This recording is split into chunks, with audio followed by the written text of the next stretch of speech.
بسم اللہ الرحمن الرحیم۔ السلام علیکم۔ کرونا وائرس ساری دنیا میں پھیل چکا ہے، کاروبار حیات بند ہو چکا ہے، تجارت، تعلیم، مذہبی اجتماعات، سیاحت غرض تمام شعبہ زندگی پوز کی حالت میں چلے گئے ہیں۔ پوری دنیا کی 7 ارب آبادی شدید ذہنی دباؤ، خوف و ہراس میں مبتلا ہے۔ بیماری کی نہ تو علامات واضح ہیں اور نہ ہی وجوہات۔ کم ترقی یافتہ ممالک تو دور، ترقی یافتہ ممالک بھی اس وائرس سے مقابلہ کرنے کی صلاحیت نہیں رکھتے۔ اس ساری صورتحال کے تناظر میں یقیناً یہ سوال بہت اہم ہے کہ کیا یہ کرونا وائرس واقعی ایک وبا ہے یا بائیو ٹیررزم ہے؟ کیا یہ طاعون جیسی بیماری نیچرلی پیدا ہوئی ہے یا پھر یہ ایک بایولوجیکل وارفیئر کا حصہ ہے؟ کیا یہ ایک ثانیہ ہے یا ایک یہ باقاعدہ پلانڈ سازش ہے؟ میڈیکل سائنس جہاں اس بیماری سے لڑنے کی پوری کوشش کر رہی ہے، بلکہ ساتھ ساتھ آپ کو احتیاطی تدابیر بھی بتاتی جا رہی ہے۔ ان احتیاطی تدابیر پہ آپ عمل کریں، انشاءاللہ وائرس کے حملے سے آپ محفوظ رہیں گے۔ دوسری طرف کچھ لوگ اس کو ایک عالمی سازش کا حصہ بھی قرار دیتے ہیں۔ خاص طور پہ مذہبی طبقہ اس کو اپنے مذہب کے اوپر ایک حملہ تصور کرتے ہیں، اور یہ کہا جا رہا ہے کہ یہ ایک منصوبے کے تحت مسلمانوں کو دین سے دور کیا جا رہا ہے، اور یہ اسی کڑی کا سلسلہ ہے کہ مساجد بند کر دی جائیں اور لوگوں کو گھروں تک محدود کر دیا جائے، اور تاکہ لوگ مساجد میں اکٹھے ہو کے اللہ کی عبادت نہ کر سکیں وغیرہ وغیرہ۔ اور اس کا ایک سلسلہ یہ بھی بتایا جا رہا ہے کہ مسجد نبی اور کعبۃ اللہ کو بھی ایک سازشی منصوبے کے تحت بند کیا گیا ہے، تاکہ مسلمانوں کو ایک اپنے مقدس مقامات سے دور کر دیا جائے وغیرہ وغیرہ۔ یہاں پہ میں ایسی سوچ رکھنے والے دوستوں سے یہ سوال کرتا ہوں کہ غیر مسلم ممالک میں بھی یہ وائرس پہنچا ہے، تو وہاں پہ کیا ان کے دین کے اوپر بھی یہ حملہ تصور کیا گیا؟ وہاں پہ بھی لوگ اپنے گھروں میں محصور ہیں، جابز اور اپنے کاروبار بند کر کے بیٹھے ہیں، وہاں پہ ایسی آواز کیوں نہیں بلند ہوئی کہ یہ ہمارے دین کے اوپر ایسا حملہ کیا گیا ہے تاکہ ہم اپنے دین سے دور ہو جائیں؟ دوسرا سوال ذہن میں یہ پیدا ہوتا ہے، کیا اسلامک ہسٹری میں ایسی کبھی کوئی وبا نہیں پھیلی جس کی وجہ سے مسلمان علاقوں میں ہلاکتیں ہوئی ہوں، مسلمان مساجد سے دور ہو گئے ہوں، مسلمان علاقوں سے دوسرے علاقوں میں ہجرت کرنا چھوڑ گئے ہوں، مسلمانوں نے اپنے کاروبار حیات بند کر دیے گئے ہوں؟ یا یہ انسانی ہسٹری میں ایسی وبا پہلی دفعہ پھوٹی ہے کہ جس سے انسان سے کٹ کر رہ گیا ہے اور گھروں میں محصور ہو کر رہ گیا ہے؟ تو پھر چلیے آپ کو لیے چلتے ہیں اس دور مبارک میں جس دور میں ایسے لوگ پیدا ہوئے، ان جیسے لوگ دنیا میں دوبارہ نہیں آ سکتے۔ ان لوگوں کی شان کے بارے میں علامہ اقبال رحمۃ اللہ علیہ نے فرمایا تھا، یہ غازی، یہ تیرے پراسرار بندے، جنہیں تو نے بخشا ہے ذوق خدائی، دنیم ان کی ٹھوکر سے صحرا و دریا، سمٹ کر پہاڑ ان کی ہیبت سرائی، شہادت ہے مطلوب و مقصود مومن، نہ مال غنیمت نہ کشور کشائی۔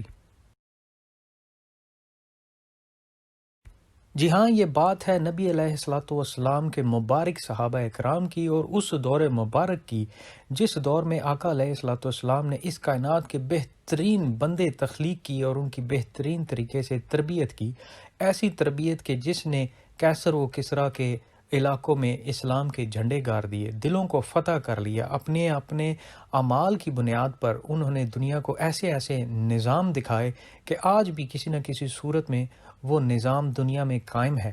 یہ بات ہے حضرت عمر فاروق کے دور مبارک کی، اور حضرت عمر فاروق کے دور مبارک میں موجود عشرہ مبشرہ کے صحابہ کی، جنہیں زندگی میں جنت کی بشارت دی گئی تھی۔ یہ صحابی عشرہ مبشرہ میں شامل تھے۔ حضرت ابوبکر صدیق کے دور مبارک میں سپہ سالار تھے۔ حضرت عمر فاروق ان کی سادگی اور جرت کے مداح تھے۔ آپ خلیفہ بنے تو انہیں بلایا اور اسلامی لشکر کا سپریم کمانڈر بنا دیا۔ وہ گھوڑے پر سوار ہوئے اور مسلمانوں نے ان کی کمان میں کیسر و کسریٰ کی ساری سلطنت روند کر رکھ دی، یہاں تک کہ بیت المقدس بھی اسی صحابی رسول نے اپنے ہاتھوں سے فتح کیا۔ وہ آخر میں شام اور موجودہ اردن کے علاقے فتح کر رہے تھے کہ اسلامی لشکر کا بڑا حصہ انہی کی کمان میں تھا، لیکن پھر شام اور عراق میں قحط پڑ گیا۔ فوج کشی بند کی اور لوگوں کو قحط اور خشک سالی سے نکالنے میں مصروف ہو گئے۔ قحط ابھی رکا نہیں تھا کہ شام میں طاعون بھی پھیل گیا۔ مسلمانوں کا لشکر حمص میں تھا، آپ نے خود کو چھاؤنی تک محدود کر لیا۔ حضرت عمر فاروق شام کے دورے پر آئے، سرحد تک پہنچے تو طاعون کی اطلاع آ گئی۔ آپ حضرت عمر فاروق نے واپسی کا اعلان کر دیا۔ یہ خبر حمص پہنچی تو گھوڑے پر بیٹھے اور سیدھے حضرت عمر فاروق کے سامنے پیش ہو گئے۔ مسکرا کر خلیفہ کو دیکھا اور کہا، اے عمر، تم اللہ کی رضا سے بھاگ رہے ہو؟ حضرت عمر نے ان کی طرف دیکھا، تھوڑی دیر سوچا اور پھر فرمایا، یہ بات اگر تمہاری جگہ کوئی اور کرتا تو مجھے قطعاً کوئی افسوس نہ ہوتا۔ حضرت عمر فاروق رکے اور پھر فرمایا، ہاں میں اللہ کی رضا سے بھاگ رہا ہوں، لیکن اللہ کی رضا کی طرف۔ حضرت عمر فاروق نے یہ بھی فرمایا کہ رسول اللہ صلی اللہ علیہ وآلہ وسلم نے وبا کے علاقے میں داخل ہونے سے منع فرمایا تھا۔ حضرت عمر نے انہیں مدینہ چلنے کا مشورہ دیا، لیکن وہ مصیبت کی گھڑی میں اپنی فوج کو اکیلا چھوڑنے پر تیار نہ ہوئے اور حمص واپس لوٹ گئے۔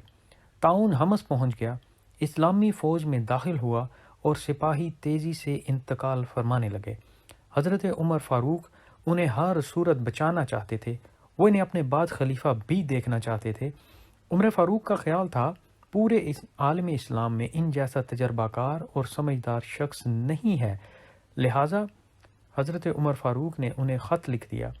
وہ خط نہیں تھا، حکم تھا، اور اس حکم میں خلیفہ نے فرمایا تھا، یہ خط اگر تم رات کو پاؤ تو صبح سے پہلے روانہ ہو جاؤ، اور اگر تمہیں یہ دن کے وقت ملے تو شام سے پہلے مدینہ کی طرف روانہ ہو جاؤ۔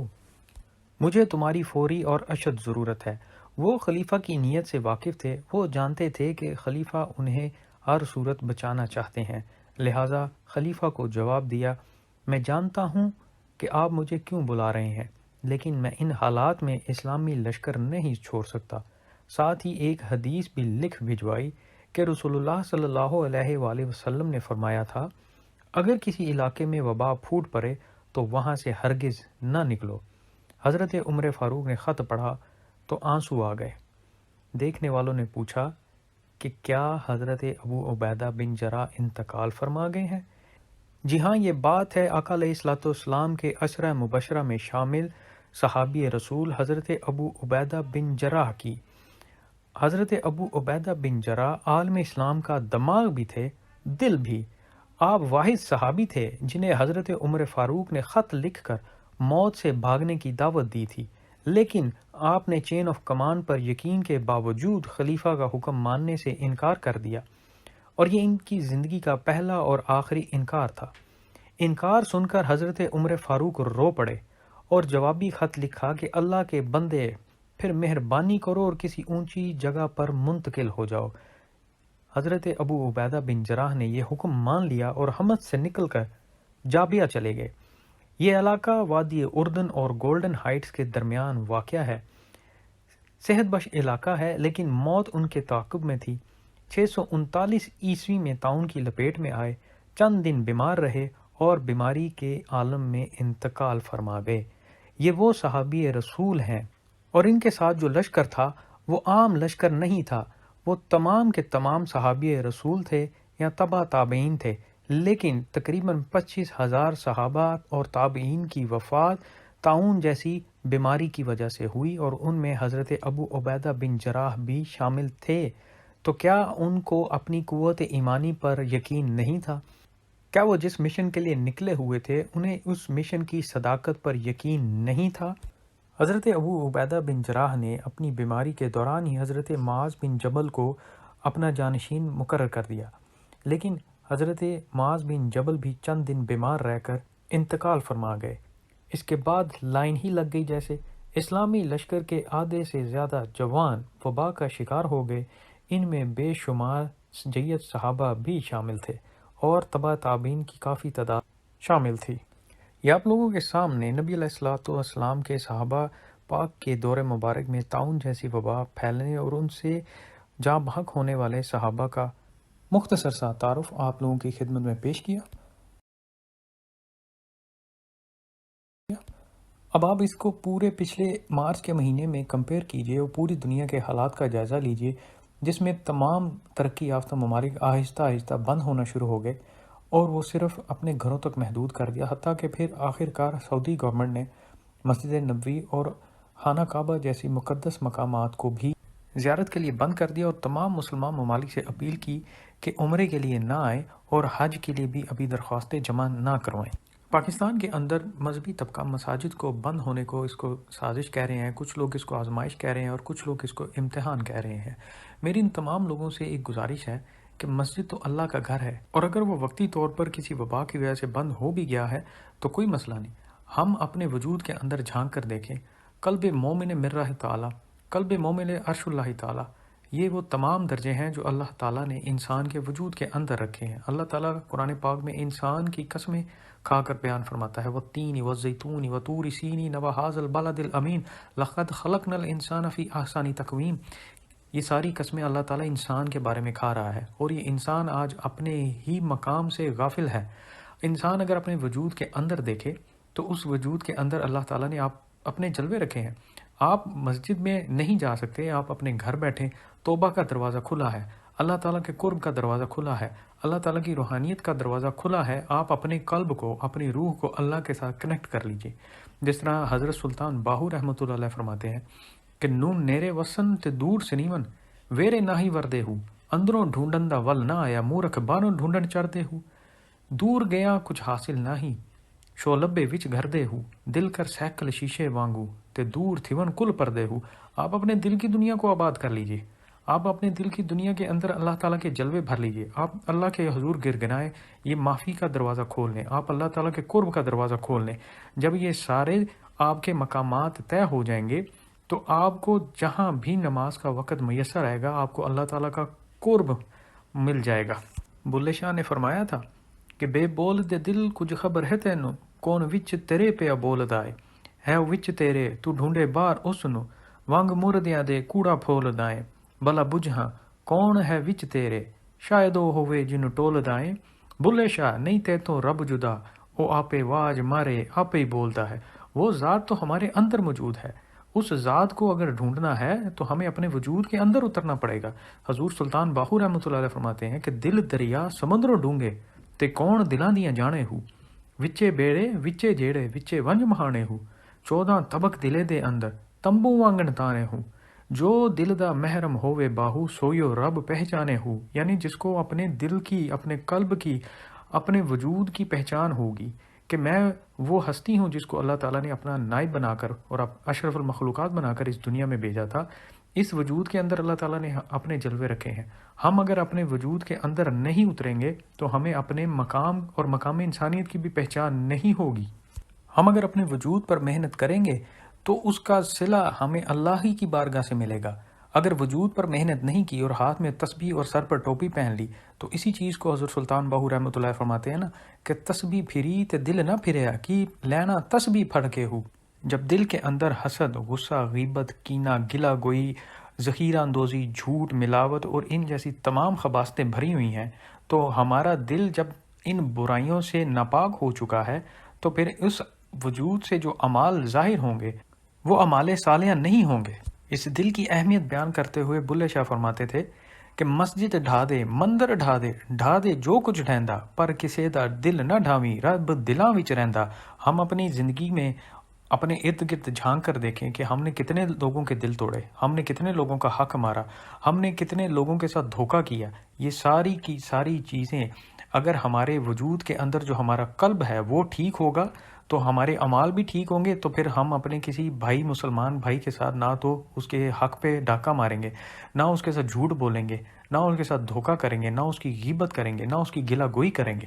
علامہ اقبال بھی اسی چیز کے اوپر روشنی ڈالتے ہیں کہ مسلمان ہے توحید میں گرم جوش، مگر دل ابھی تک ہے زنار پوش، تمدن تصوف شریعت کلام، بتان عجم کے پجاری تمام، حقیقت خرافات میں کھو گئی، یہ امت روایات میں کھو گئی۔ کہ مسلمان کے پاس توحید بھی ہے، مسلمان کے پاس تصوف بھی ہے، اس کے پاس شریعت بھی ہے، اس کے پاس کلام پاک بھی ہے، لیکن اس کے باوجود یہ دنیا میں محکوم ہے، یہ آج حاکم نہیں ہے، یہ مار کھا رہا ہے۔ تیرا اندیشہ افلاکی نہیں ہے، تیری پرواز لولاکی نہیں ہے، یہ مانا کہ اصل شاہینی ہے تیرا، تیری آنکھوں میں وہ بے باکی نہیں ہے۔ اس بے باکی کے نہ ہونے کی وجہ کیا ہے؟ آپ فرماتے ہیں کہ دل سوز سے خالی ہے، نگہ پاک نہیں ہے، پھر اس میں عجب کیا کہ تو بے باک نہیں ہے۔ عالم ہے فقط مومن جاں باز کی میراث، مومن نہیں جو صاحب لولاک نہیں ہے۔ وہ مومن ہی نہیں جس کا اپنے رسول کے ساتھ اور اپنے اللہ کے ساتھ قلبی رشتہ استوار نہ ہو۔ کب تک رہے محکومی انجم میں میری خاک، یا میں نہیں یا گردش افلاک نہیں ہے۔ آپ کا حکیم تو افلاک کو چیلنج کر رہا ہے، وہ تو کہہ رہا ہے محبت مجھے ان جوانوں سے ہے جو ستاروں پہ ڈالتے ہیں کمند۔ وہ تو آپ کو اس مقام پہ اور اس لیول پہ لے کر جانا چاہتا ہے کہ یہ ستارے اور یہ کہکشائیں آپ کی گزرگاہیں ہوں۔ ہے تیرے تصرف میں یہ بادل یہ گھٹائیں، یہ گنبد یہ افلاک یہ خاموش فضائیں، یہ کوہ یہ صحرا یہ سمندر یہ فضائیں، تھی پیش نظر کل تو فرشتوں کی ادائیں۔ آئینہ ایام میں آج اپنی ادا دیکھ، سمجھے گا زمانہ تیری آنکھوں کے اشارے، دیکھیں گے تجھے دور سے گردوں کے ستارے، نہ پید تیرے بحرے تخیل کے کنارے، پہنچیں گے فلک تک تیری آہوں کے شرارے۔ یہ تمام عظمتیں ہمیں تب تک نہیں ملیں گی جب تک ہم اپنے اندر کے وائرس کا علاج نہیں کریں گے، جب تک ہم اپنے نفس کا تزکیہ نہیں کر لیتے، جب تک ہم اپنے آپ کو نفسانی خواہشات سے پاک نہیں کر لیتے۔ بلے شاہ فرماتے تھے نا، ایویں لڑنا ہے شیطان دے نال بندیا، کدی نفس اپنے نال لڑیا ہی نہیں۔ آنکھیں پیر بلے شاہ آسمانی اڈدیاں پھڑنا ہے، جرا گھر بیٹھا انہوں پھڑیا ہی نہیں۔ ہمارے وجود کے اندر نفس بھی ہے اور روح بھی ہے، اور دونوں کی اپنی اپنی خصلتیں ہیں۔ اگر ہم اپنی نفسانیت کی طرف جائیں گے تو گمراہ ہوں گے، اگر ہم اپنی روحانیت کی طرف جائیں گے تو یہ روحانیت ہمیں اپنے اللہ کے قریب کر دے گی، جس کو علامہ اقبال فرماتے ہیں کہ خودی کا سر نہا لا الہ الا اللہ، خودی ہے تیغ فضاں لا الہ الا اللہ، اگرچہ بت ہیں جماعت کی آستینوں میں، مجھے ہے حکم اذاں لا الہ الا اللہ۔ کوئی تو ہو جو سینہ ہستی سے راز فاش کرے، بتوں کو توڑے صنم خانے پاش پاش کرے، خدا نے پھر یہ بھیجا ہے پیام اپنے بندوں کو کہ میں کنز مخفی ہوں، کوئی تو مجھے تلاش کرے۔ ان فرصت کے لمحات کو غنیمت جانتے ہوئے اپنے اللہ کی بارگاہ میں پیش ہوتے ہیں، توبہ اور آہوں اور سسکیوں سے اپنے رب کو راضی کرتے ہیں، اور وہ اتنا رحیم و کریم ہے کہ وہ اپنے در پہ آنے والوں کو خالی ہاتھ واپس نہیں بھیجتا۔ صوفیاء کے نزدیک انسان کا وجود اللہ کے رازوں میں سے ایک راز ہے۔ حضرت سلطان باہو رحمۃ اللہ علیہ فرماتے ہیں کہ دودھ تے دہی ہر کوئی رڑکے، عاشق با رڑ کیندے ہو، تن چتورا تے من مدانی آہاں نال ہلیندے ہو، دکھاں دا نیترا کڈے لشکارے، غماں دا پانی پیندے ہو، نام فقیر تنہا دا باہو جیرے ہڈاں چو مکھن کڈیندے ہو۔ یعنی آپ کے وجود کے اندر سے اللہ تعالیٰ کے انوار و تجلیات پھوٹ پڑتے ہیں۔ لولوں دے مڈ لکھ لکھ چشمہ، ہک کھولا ہک کجا ہوں۔ یہ تمام مراتب، یہ تمام منزلیں، یہ سب کچھ انسان کے وجود کے اندر ہے، لیکن اس کے لیے شرط ہے کہ کی محمد سے وفا تو نے تو ہم تیرے ہیں، یہ جہاں چیز ہے کیا لوح و قلم تیرے ہیں۔ کی دنیا کو سبسکرائب کیجئے، اس ویڈیو کو لائک کیجئے اور کمنٹ سیکشن میں اپنی رائے کا اظہار ضرور کیجئے۔